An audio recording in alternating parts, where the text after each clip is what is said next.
A ribbon of asphalt unspooled under the weary gaze of Arthur Vance, his semi-truck a humming steel behemoth devouring miles. The endless road was his life, a constant, monotonous hum that echoed the emptiness in his heart. Every sunrise brought another lonely stretch, another day blurring into the next. He pulled into the familiar glow of the roadside Roost truck stop, its neon sign flickering like a tired eye. Inside, the diner was a symphony of clatter and grease, plates scraping, coffee machines hissing, the low rumble of trucker conversations. Art settled into a worn vinyl booth, observing the tired but efficient waitstaff, a fleeting parade of faces he'd seen 1,000 times. Just another stop, another meal. A young waitress approached, her movements fluid despite her obvious exhaustion. "What can I get for you, hon?" she asked, her voice a soft murmur against the diner's din. As she leaned to place his coffee, her sleeve rode up, revealing a small, intricate mark on her inner wrist. A star. Art's breath hitched, a gasp caught in his throat. His world, so meticulously numb, shattered. It couldn't be. His mind reeled, plunging back 30 years to a sterile hospital room, the scent of antiseptic thick in the air. He remembered holding her, his tiny newborn daughter Elara, for the first and last time. "Look," the young nurse had whispered, pointing to the infant's delicate wrist. A little star, just like her name. That star-shaped birthmark. He'd promised to find her, a vow ripped from him by the crushing weight of a forced adoption he'd been powerless to prevent. The memory was a fresh wound, bleeding anew. Art's breath hitched, the clatter of plates and the rumble of truck engines outside fading into a distant hum. Chloe Miller, the young waitress, stood before him, her worn uniform pristine despite the long hours. She had just placed his coffee mug down, the steam curling between them, and in that fleeting motion, her sleeve had ridden up. The star-shaped birthmark, small and distinct, glowed faintly on her inner wrist. His eyes, fixed with an intensity he couldn't hide, must have betrayed him. Chloe's brow furrowed slightly, a flicker of discomfort crossing her tired features. Her hand moved almost imperceptibly, pulling the sleeve back down, tucking the mark away as if it were a secret. The suddenness of her gesture made Art flinch. His throat tightened, words seizing before they could form. How could he ask? How could he possibly explain the ache in his chest, the tremor in his hands, without terrifying her? "Anything else, sir?" she asked, her voice polite but distant, her gaze now meeting his with a wary professionalism. He could only shake his head, the unspoken question a lead weight in his soul. Chloe moved away, disappearing back into the organized chaos of the diner. Art remained rooted, his gaze still fixed on the empty space where the birthmark had been. He left his half-finished coffee, the bitter taste a stark reminder of the impossibility of the moment, and retreated to the familiar claustrophobic comfort of his truck cab. The diesel engine was silent, the air thick with the smell of old coffee and worn leather. He fumbled in his wallet, pulling out a faded, creased Polaroid. It was a picture taken by a kind nurse 3 decades ago, a tiny, swaddled infant, her perfect miniature wrist clearly showing a faint, star-shaped mark. Saldara. He stared at it, then at his own rough, calloused hand. Could it be? The logical part of his mind, honed by years of highway solitude, tried to dismiss it as a cruel coincidence, a trick of the light, a desperate old man's delusion. But the heart, long since buried under layers of grief and resignation, knew otherwise. This wasn't chance. This was a flicker of destiny, a star that had unexpectedly pulled into his orbit, demanding to be recognized. The conviction solidified, settling deep in his bones, chasing away the desolate loneliness he'd carried for so long. The next morning, Art was back in the diner. And the morning after that. He called his dispatcher, fabricating an issue with his rig, buying himself a few extra days. He ordered the same breakfast, black coffee, scrambled eggs, dry toast, and sat in the same booth, always the one closest to the kitchen door, where he could catch glimpses of Chloe as she moved through her shifts. He tried to be inconspicuous, burying his nose in a well-worn paperback, but his eyes constantly tracked her. She noticed, of course. He wasn't a regular. Not really. Not yet. Her polite greetings became slightly cooler, her smile a little tighter. But she remained professional, her movements efficient, her focus on the endless demands of the bustling diner. Art watched her, a silent observer, a ghost in the periphery of her demanding life, trying to find a way to bridge the chasm between his desperate hope and her guarded reality. Frank, the boss, Riley, a man whose face was etched with the wisdom of 1,000 roadside dramas, hadn't missed Art's prolonged stay. He was a man who knew his regulars, and Art wasn't one of them. One afternoon, Art caught a snatch of conversation from the kitchen as he waited for a refill. Frank's gruff voice carried over the sizzling of the grill. "That trucker, the one in booth 7. He's still here?" Chloe's reply was a weary shrug. "Yeah, boss." Order the usual. "Keeps to himself, mostly." "Mostly?" Frank grunted. "Watch out for those lonely types, Chloe. Sometimes they get ideas. You got enough on your plate without some old-timer getting clingy." A pang of guilt, sharp and unwelcome, twisted in Art's gut. He was scaring her. He was becoming exactly what Frank warned against. Chloe, for her part, simply nodded, wiping down the counter with a practiced motion. "I'm always careful, Frank." Her dismissive tone, though aimed at her boss, felt like a judgment on Art himself. He knew then that observing wasn't enough. He needed to find a way to connect, a more direct path, before he alienated her entirely. Later that afternoon, Chloe finally took her designated smoke break, stepping out into the brisk air behind the diner. Art, seizing the moment, followed, a fresh cup of coffee in his hand. "Rough day?" he offered, holding out the mug. Chloe looked surprised. Then a hint of suspicion clouded her eyes, but the warmth of the coffee seemed to break through. "Every day's a rough day in here," she said, a small, tired laugh escaping her lips. They stood in comfortable silence for a moment, the hum of distant traffic a backdrop to their shared solitude. "Seems like a lot for one person," Art ventured gently, gesturing vaguely to the diner. Chloe sighed, taking a long drag from her cigarette. "It is. My mom's not doing so good. Medical bills piling up, keeps me on my feet." She didn't offer details, her words a wall. Art knew better than to try and scale directly. Her resilience, her quiet burden, resonated deeply with him. It wasn't just the birthmark anymore. It was her spirit, a mirror of the strength he'd once seen in Alara's young mother. This wasn't just about his past. It was about her present, and he felt an urgent protective instinct bloom in his chest. That night, the familiar interior of his truck felt different. The loneliness was still there, a constant companion, but now it was tinged with a desperate, burgeoning hope. Art pulled out his old flip phone, its small screen glowing in the darkness. He wasn't a man of the digital age, but he knew how to search. Private investigator. Adoption cases. Discreet. He typed the words slowly, painstakingly. After several false starts, he found a listing for a Dave Miller, specializing in family reunions and sealed records. He took a deep breath, the metallic taste of fear and anticipation on his tongue, and dialed the number. "Mr. Miller," Art began, his voice gruff, rough from disuse. "My name is Art Vance. I'm a truck driver. I think I might have found my daughter's daughter. There's a birthmark, a star, on her wrist." He spoke in hushed, urgent tones, describing the indelible mark, the one detail that had haunted his dreams for 30 years. The line crackled, but Dave Miller's professional, unruffled voice assured him he could help. The investigation had begun. The road to truth, Art knew, was going to be longer and harder than any highway he'd ever driven. The phone vibrated in Art's calloused hand, a tinny buzz against the vast silence of his truck cab. Outside, the highway shimmered under a hazy sun, a stark contrast to the tightening knot in his stomach. "Art Vance, here," he mumbled, his voice rough. Dave Miller, the private investigator, was on the line, his tone professional, detached, and utterly devoid of the desperate hope Art clung to. "Mr. Vance, I have initial findings on Chloe Miller. Her mother, Sarah Miller, was indeed adopted. Problem is, the records are sealed. Standard procedure from that era. This won't be a quick or cheap process.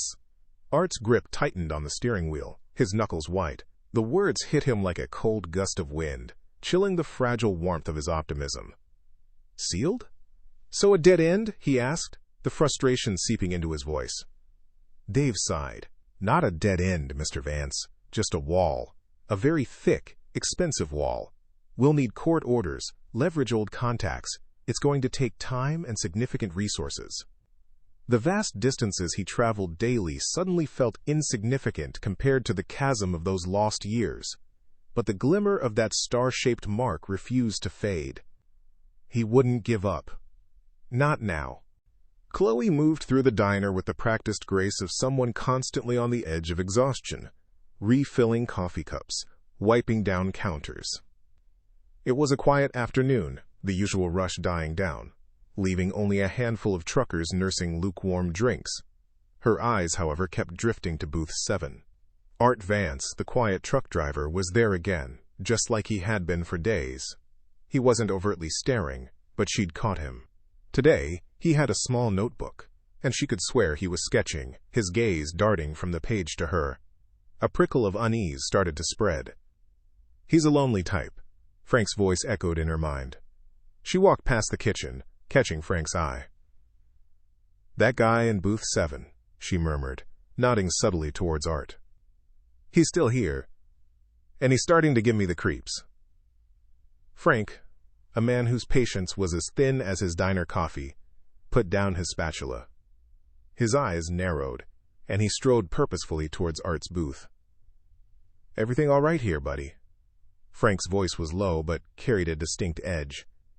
Art startled, quickly snapping his notebook shut, tucking it under the table. Just enjoying the coffee, Frank, he said, his voice a little too quick, a little too strained. Long haul.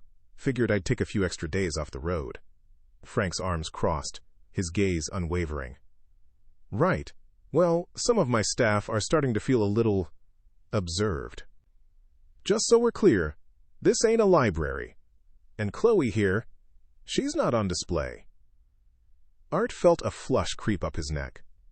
He tried to meet Frank's gaze, but his own eyes flickered to Chloe, who was now pointedly avoiding his stare, wiping down the counter with exaggerated focus. Her discomfort was palpable. Art knew, with a sinking heart, that his cover was blown. The stale air of Chloe's small apartment was a familiar weight, heavy with the scent of old medicine and unspoken anxieties. She kicked off her worn sneakers, her feet aching from another double shift. Mom? I'm home. Sarah, her mother, was perched by the window, a sliver of weak afternoon light illuminating her frail profile. Today was one of the better days. Her eyes held a flicker of recognition, not the usual blankness. Chloe, honey, Sarah murmured, her voice thin as tissue paper. You look tired. Did you have a good day? Chloe managed a weary smile. Just another day at the grind, Mom. She sat beside her mother, taking her hand. Sarah's fingers were cool, papery. I was thinking, Sarah said, her gaze drifting to the street below. About when I was little. Not with Mrs. Henderson. Before that. In a big white room. And a man. A kind man. He said, a star to guide me home. Chloe frowned, her heart aching. These fragmented memories were common now. Ghost stories from a past her mother could barely grasp. It's okay, Mom, she said gently, squeezing her mother's hand. Just rest. Those are just dreams. She dismissed it, as she always did, as another symptom of the illness stealing her mother's mind, unknowingly pushing away a vital clue that Art was so desperately searching for. Her focus was on the here and now, the dinner she needed to make, the bills that needed paying. Miles away, in a cluttered office filled with stacks of old files, Dave Miller leaned back in his chair, a faint smile touching his lips. He'd hit a wall, but a true professional knew how to climb.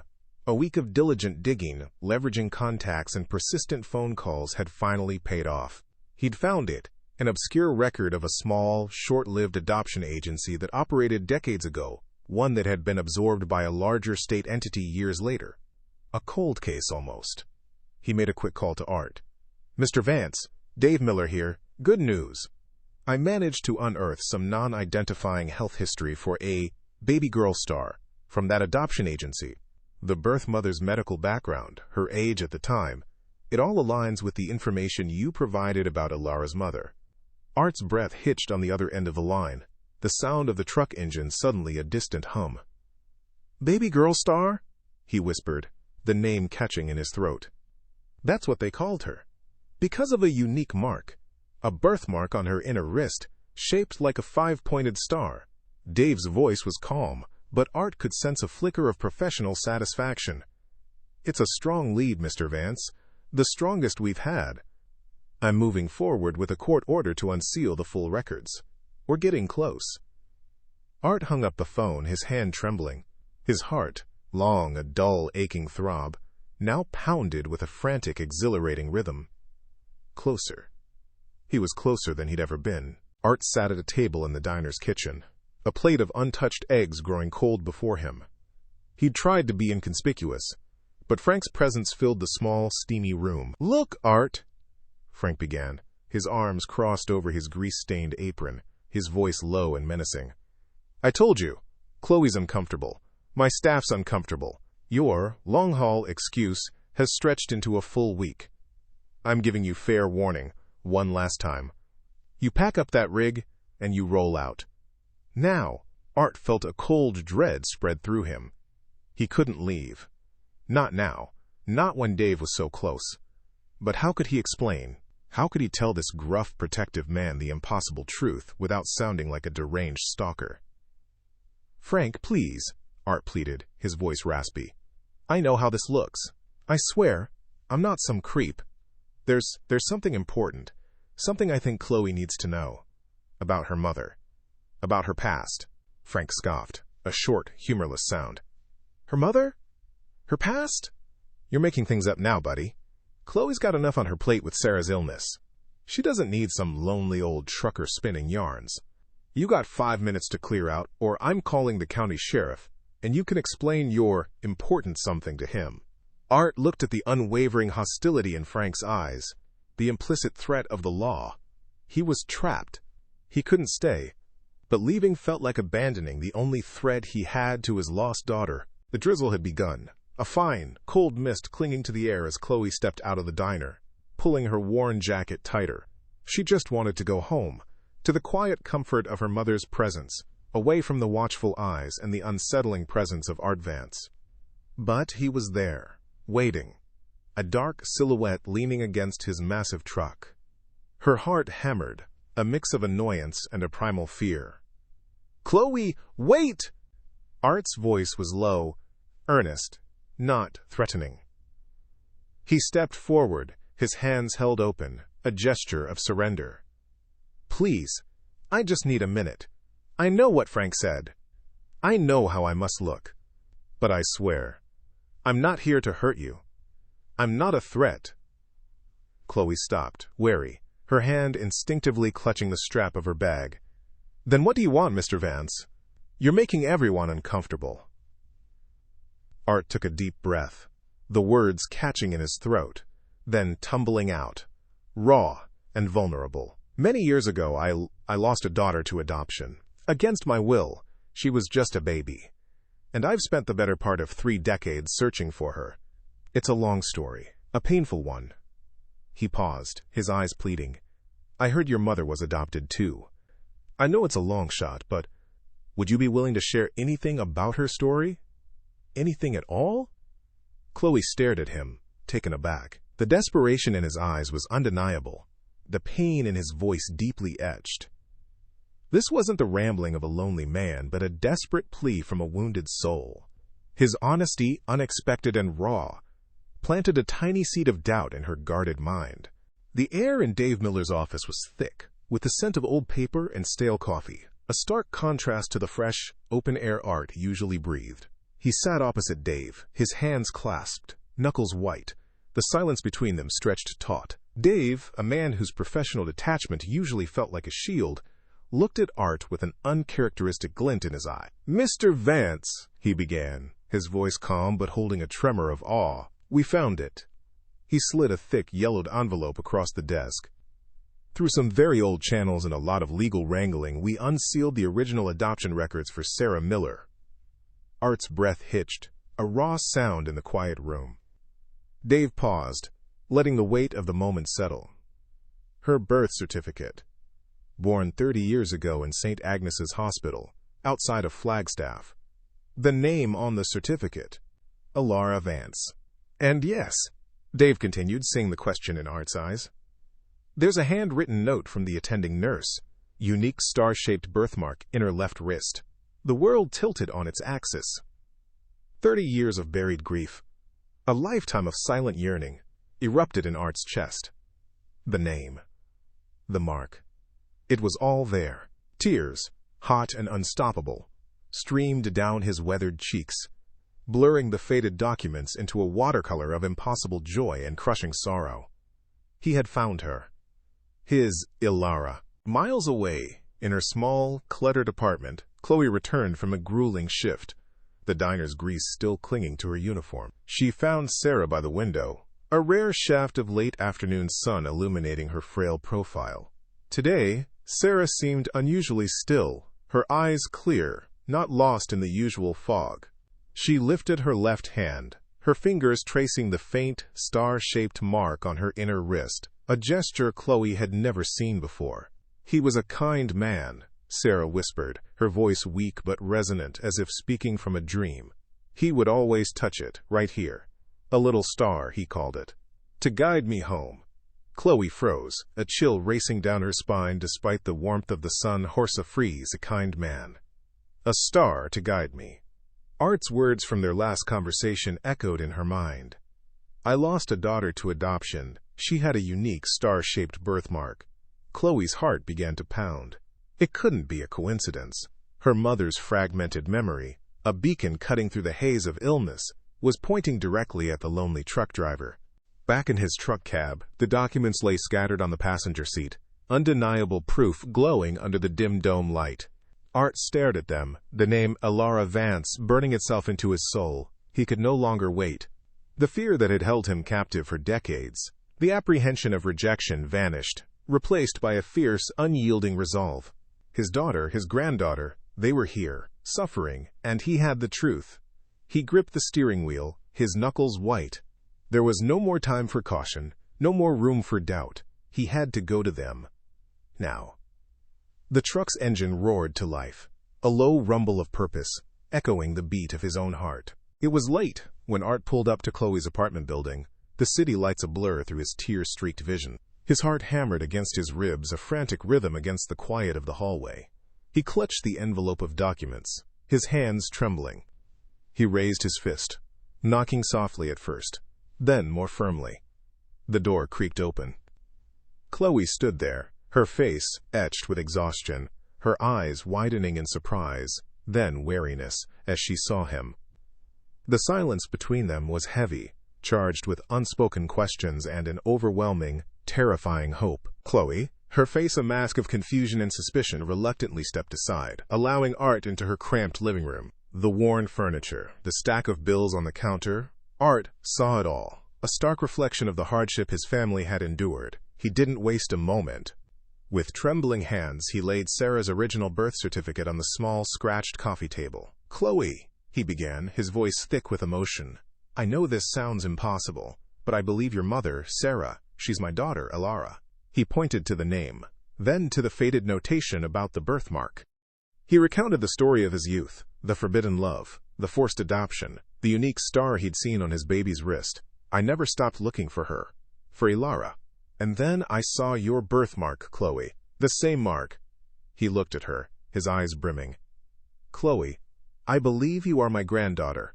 Chloe's hand flew to her mouth, her eyes darting from the document to Art's tear-filled face, then to her sleeping mother in the next room, her entire world shattering around her. No, this can't be real." Chloe's voice was a harsh whisper, laced with disbelief and a rising anger.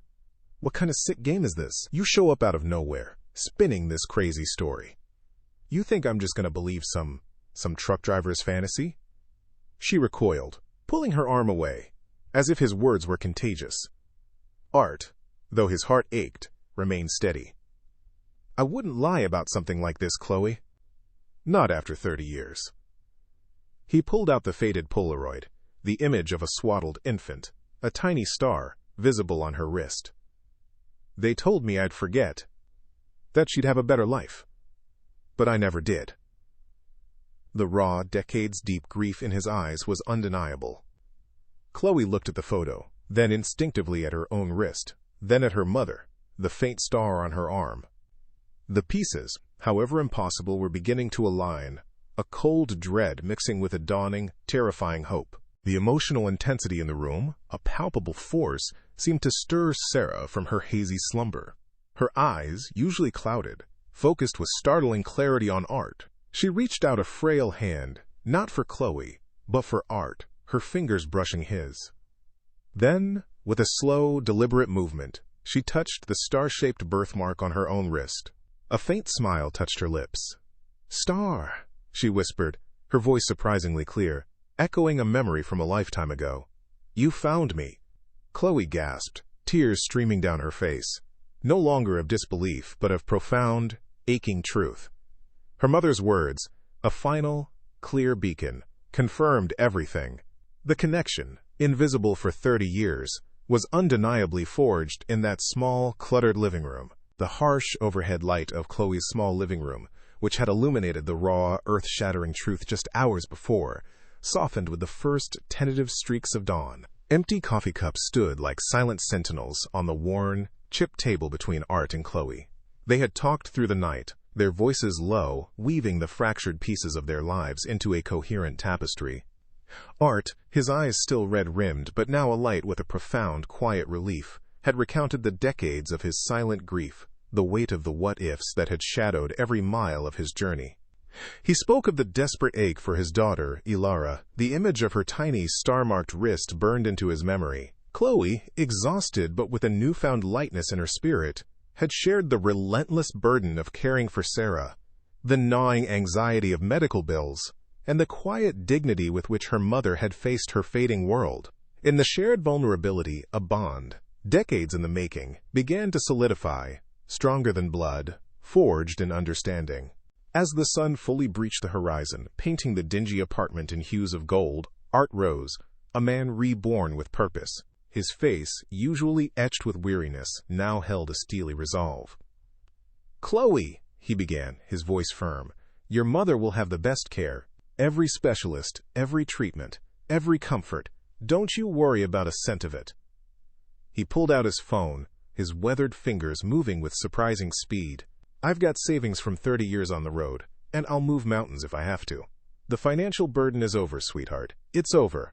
Chloe stared, tears welling anew. But these were tears of overwhelming gratitude, of a burden lifted so suddenly it left her breathless.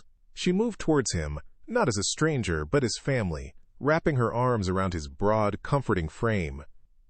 In the background, Sarah stirred slightly in her sleep, a faint, peaceful smile on her lips. Later that day, Art found himself back at the daily grind.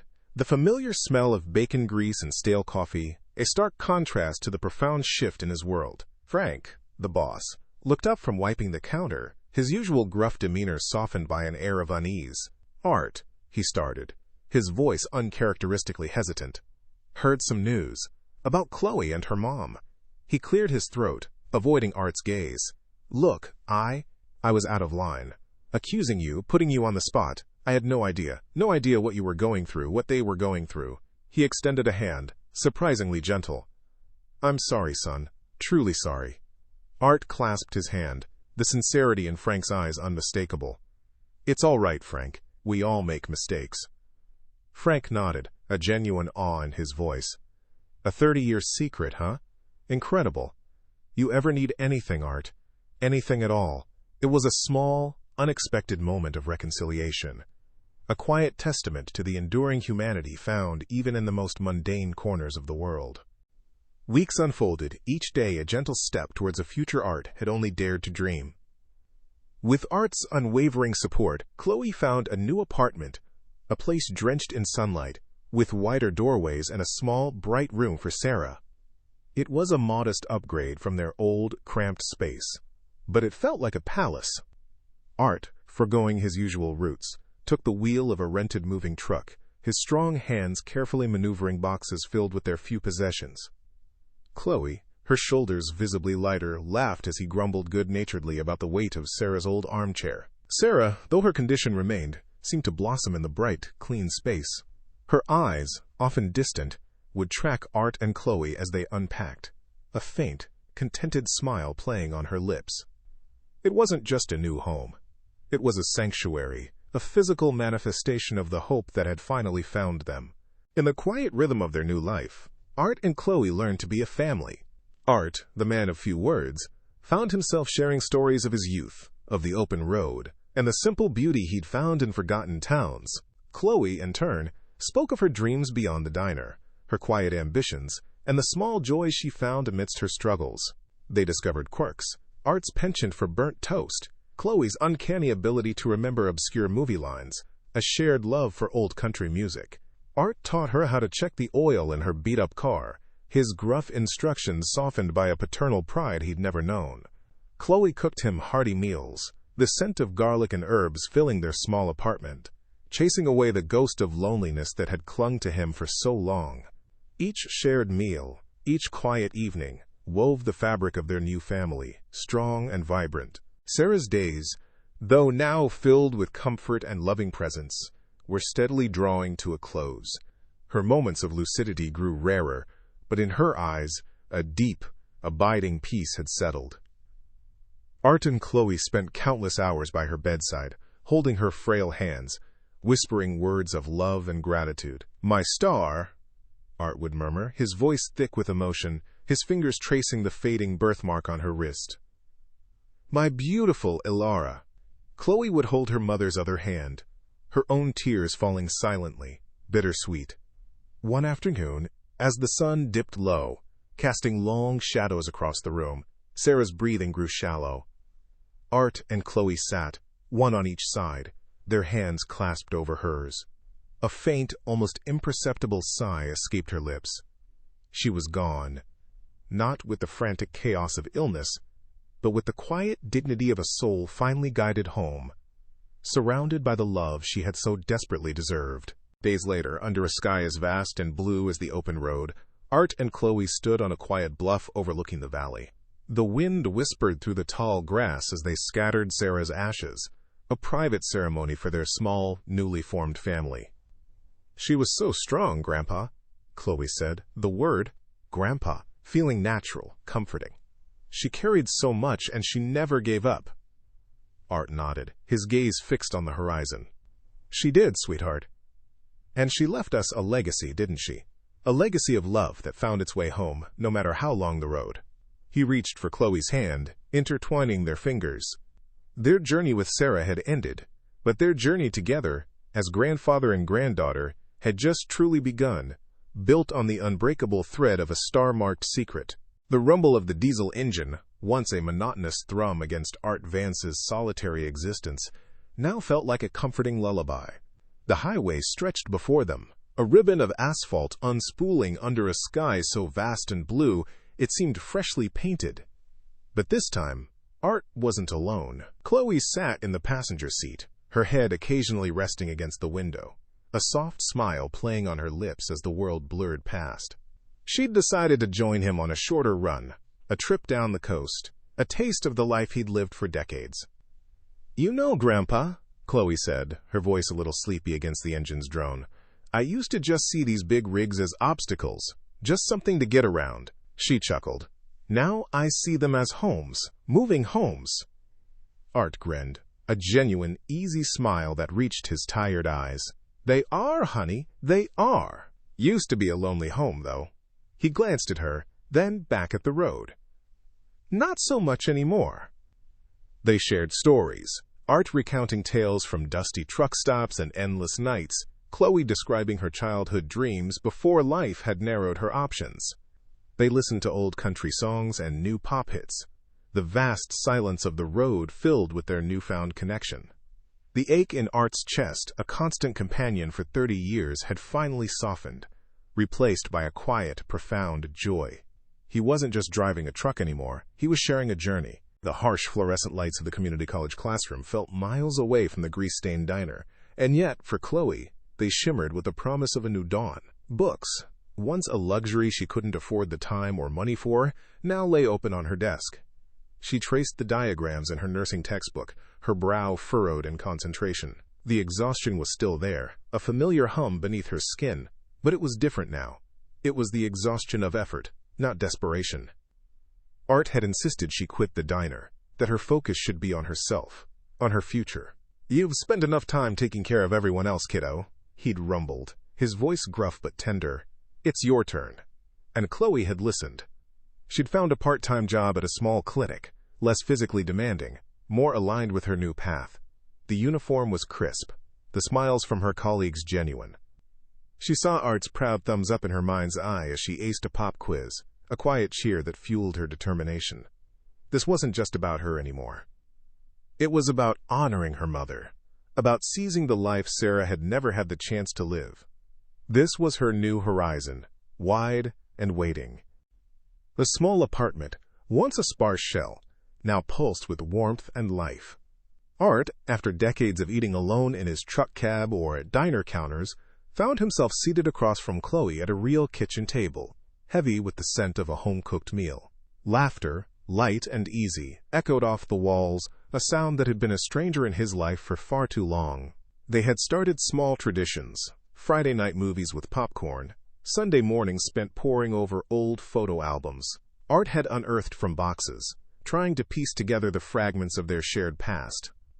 Chloe, no longer rushing from one shift to the next, found joy in the simple act of preparing meals, of sharing stories over steaming plates.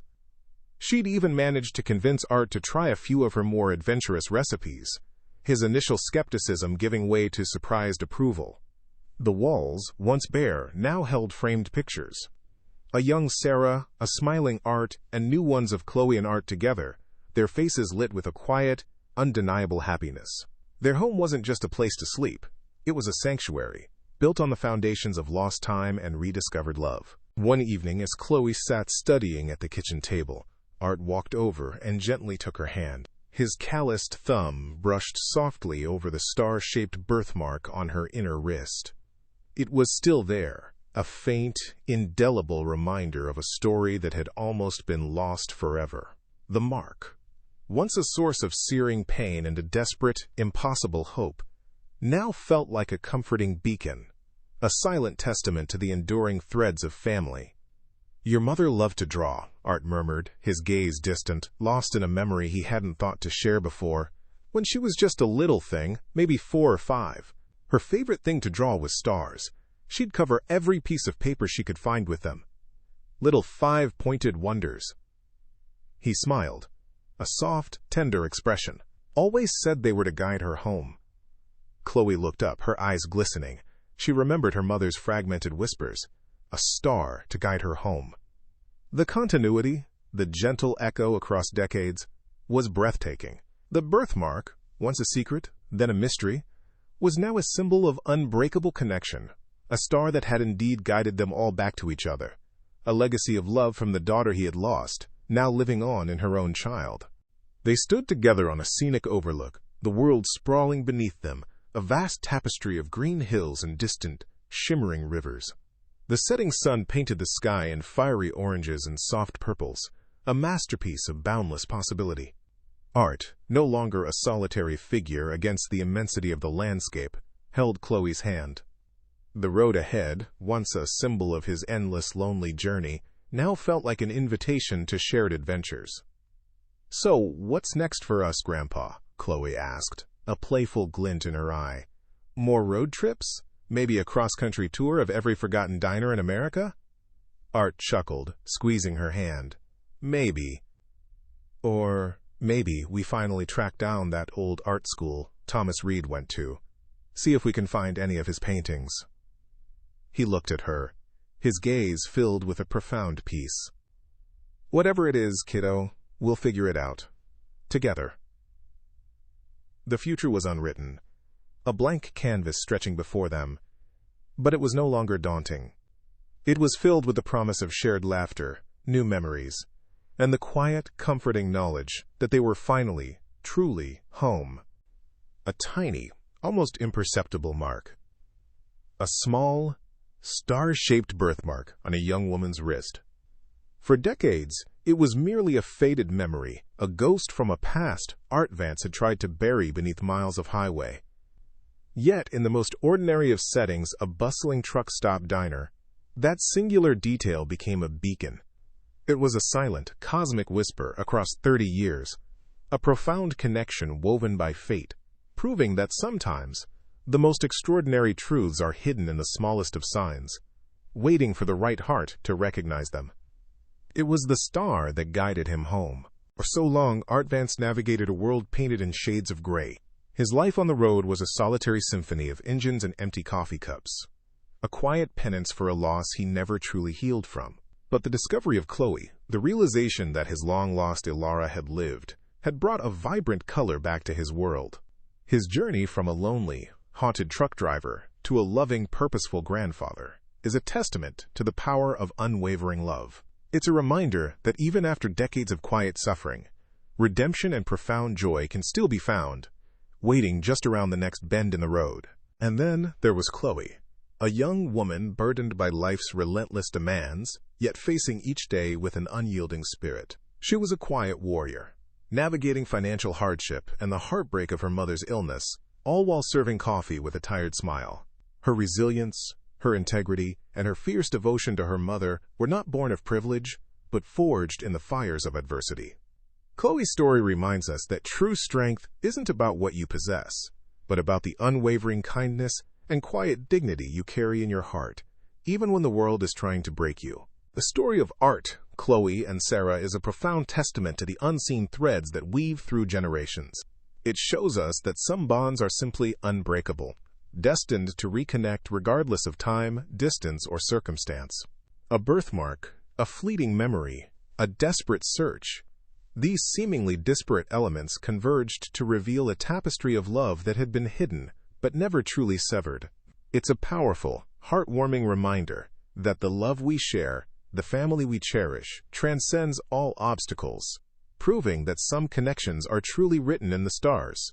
Art's long, winding road, once a symbol of his isolation, transformed into a pathway to connection and purpose. Chloe, once overwhelmed by endless struggle, found not just a grandfather, but a partner in building a future she could only dream of.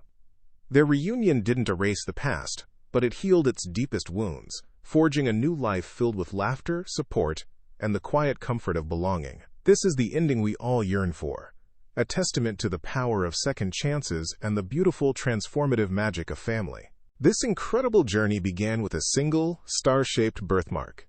It's a story that makes you wonder about the hidden connections in your own life.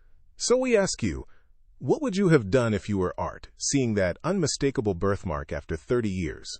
Or, if you were Chloe, how would you have reacted to a stranger's incredible, life-altering claim? Tell us your thoughts in the comments below. We love hearing your perspectives and how these stories resonate with you. If this story of loss, perseverance, and reunion touched your heart, please don't keep it to yourself. Hit that like button and share this video with someone who appreciates a powerful narrative about the enduring strength of family and the unexpected ways destiny brings us together. Help us spread these messages of hope and connection to those who need them most. Your support means the world to us.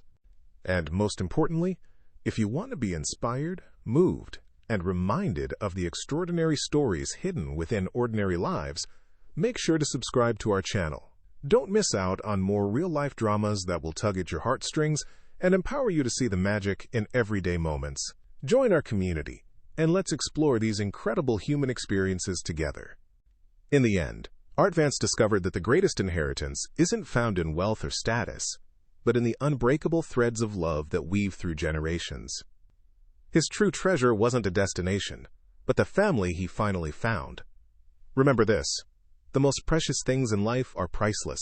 Thank you for joining us on this remarkable journey. We hope Art and Chloe's story leaves you with a renewed sense of hope and the belief that every life holds an extraordinary narrative.